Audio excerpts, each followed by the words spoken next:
এসব তুমি কি বলছো চুমকি? ওর সাথে তোমার কিসের বোঝাপড়া?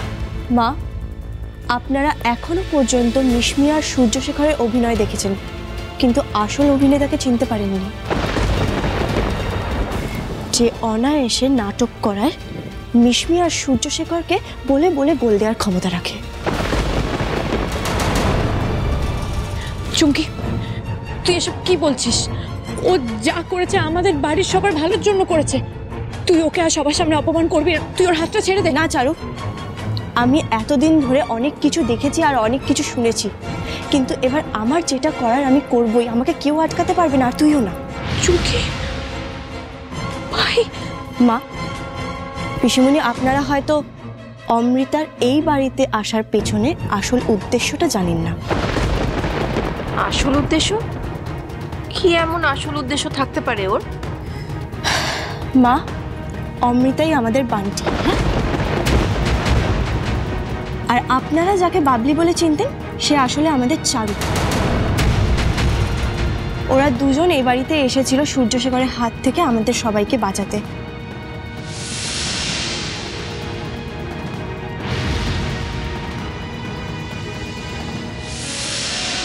চারু,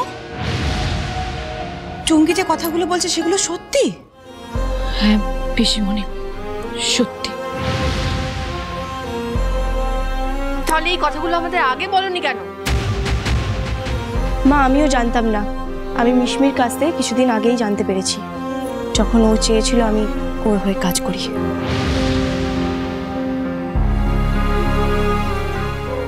কি অদ্ভুত, মানে ওরা এতদিন ধরে আমাদের বাড়িতে এভাবে রয়ে গেছে আর আমরা কেউ কিচ্ছু বুঝতে পারিনি। কি আশ্চর্য না? চারু, সেদিন তুমি আমাদের এতগুলো কথা বললে, এটা বললে না কেন? মা, যা হওয়ার তো হয়ে গেছে।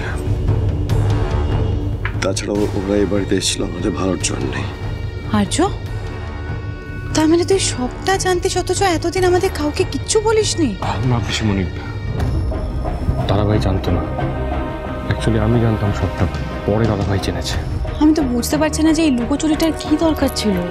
পিসিমণি, আসলে পরিস্থিতি এমনই ছিল যে সব কথা সবাইকে বলা হয়ে ওঠে। হ্যাঁ বুঝতে পারছি, কিন্তু অংশ তুই তো অমৃতার কথা বলতেই পারতিস। মানে আমি যতদূর জানি অমৃতা তো তোর বান্ধবী। ভুল জানতেন পিসিমণি, শুধু বান্ধবী নয়, বিশেষ বান্ধবী। তাই হয়তো ওকে এই বাড়িতে নিয়ে আসার পেছনে আসল কারণটা আমাকে কেউ জানাতে চায়নি, বা এটাও বলতে পারেন যে আমাকে সবাই ঠকাতে চেয়েছিল।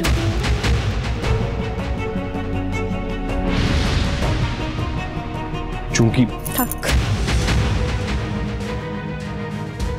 আর না অংশু, এতদিন তোমরা সবাই বলেছ, আমি শুনেছি, কিন্তু আজ আমি বলবো।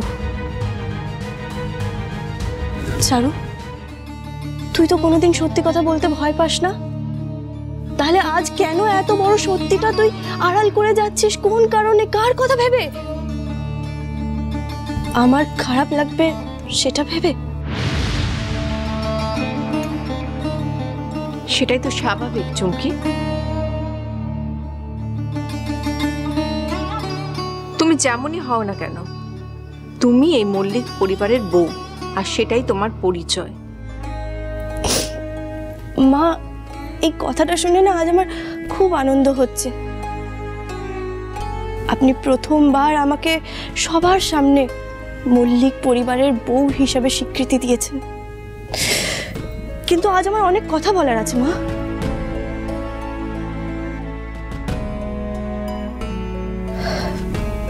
এই বাড়িতে বিয়ে করে আসার পর থেকে কোনোদিনই আমি এই পরিবারকে আপন করে নিতে পারিনি। এই পরিবারের প্রতি আমি কি কি অন্যায় করেছি সেগুলো আমার ভালোভাবে মনে আছে। আজ সূর্যশেখর, মিশমি ওরা সম্পত্তির লোভে যা যা অন্যায় করেছে সেটা সবাই মেনে নেবে, কিন্তু আমি তো এটা অস্বীকার করতে পারি না যে এই পরিবারের সম্পত্তির উপর আমারও লোভ ছিল। আমি কোনোদিনই অংশুর ভালোবাসা ওর কাছ থেকে চেয়ে নিইনি। এই সম্পত্তি আমাকে অন্ধ করে রেখেছিল। এই পরিস্থিতি আমাকে বুঝতে শিখিয়েছে যে বেঁচে থাকার জন্য সম্পত্তি, টাকা পয়সা এগুলো কিচ্ছু দরকার পড়ে না।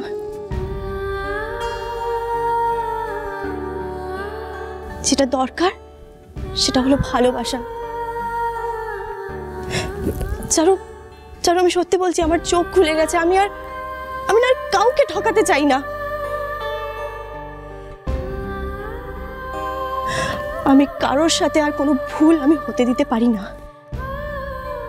চুমকি, আমি একটা কথা বুঝতে পারছি না যে তুমি এইসব কথা এখন কেন বলছো, আর এইসব কথার সাথে অমৃতার কি সম্পর্ক? গভীর সম্পর্ক আছে মা, আর সেই জন্যেই বলছি। আমি অংশুর স্ত্রী হলেও ওর ভালোবাসার মানুষ কোনোদিনই ছিলাম না, আর না কোনোদিন হতে পারবো। আমাদের বিয়ের অনেক আগের থেকেই অমৃতা আর অংশু একে অপরকে ভালোবাসতো। আমার এই বাড়িতে বিয়ে হলেই দাদা ভাই আর চারু এক হতে পারবে এমনটা শর্ত ছিল। নিজের কর্তব্য পালনের জন্য অংশু আমাকে বিয়ে করে। কিন্তু মা, ভালোবাসা তো লোকানো যায় না, না? আমাদের বিয়ের পরেও একবারের জন্য, এক মুহূর্তের জন্যও না, অমৃতা অংশুর মন থেকে মুছে যায়নি। সব চুমকি কি বলছে অংশু? ওর কথাগুলো কি সব সত্যি?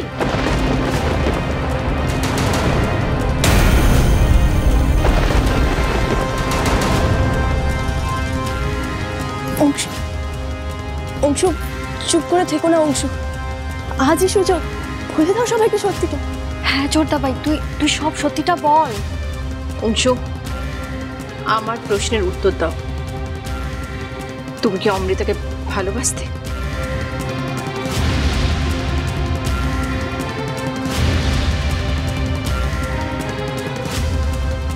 ভালোবাসতাম না মা, আমি আজও অমৃতাকেই ভালোবাসি, অমৃতাকে ভালোবাসি।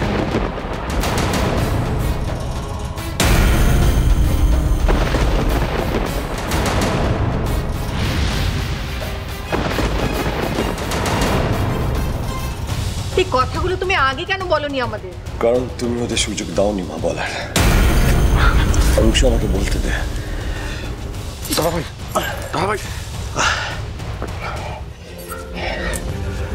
মা, অংশ আর অমৃতা পরস্পরকে বহুদিন ধরে ভালোবাসে।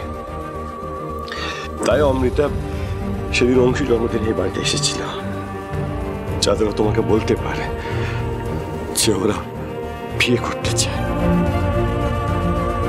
হ্যাঁ মা, অংশু আর অমৃতা আপনার সিদ্ধান্তকে অসম্মান করতে পারেনি, তাই ভাই অমৃতাকে ছেড়ে চুমকিকে বিয়ে করতে বাধ্য হয়েছিল।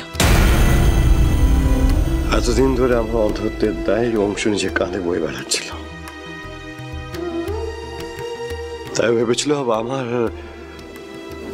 চারু বিয়ে হলে কিছুটা হলেও মুক্তি পাবে। তাই আমার আর চারু ভালোবাসায় পরিণতি দেওয়ার জন্য স্বেচ্ছায় নিজেদের ভালোবাসা বলে দিয়েছিল। একটা কথা না বললে খুব অন্যায় হবে। চুমকির সাথে অংশুর বিয়েটা যাতে হয় তার জন্য অমৃতা নকল কুষ্টি পর্যন্ত বানিয়েছিল।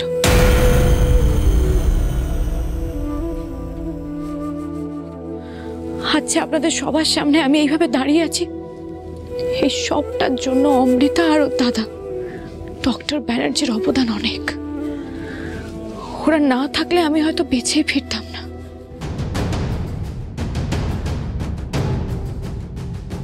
না ছাড়ো, এই সব কিছুর জন্য আমি দায়ী।